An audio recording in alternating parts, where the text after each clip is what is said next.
This right here, that's an old dry creek bed that we would land our planes in, the wheel planes. And it wasn't straight. It had a couple of S's in it. I had to go cut all the trees down on one end of that where that creek made a big turn so the pilot could get in there. I mean, that was some wild and woolly flying there.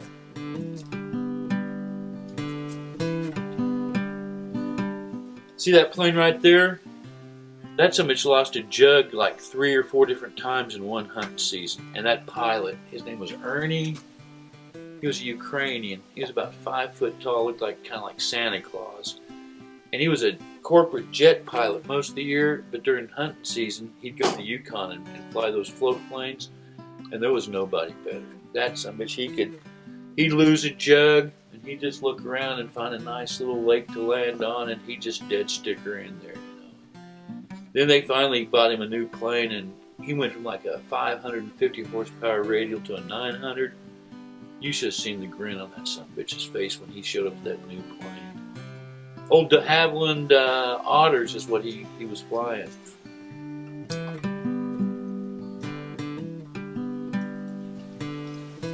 Great planes. You could load the piss out of it. But he was a hell of a pilot, that guy. One time, he had to land on a lake, and it was too short to really take off of. And he lost, I don't know, something on his engine.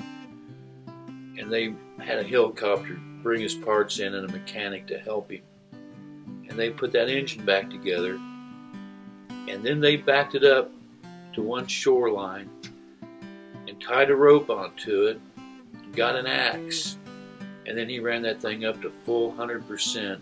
When he was up to 100%, that guy cut that rope and away she goes. But that was the only way he was going to get off that little lake.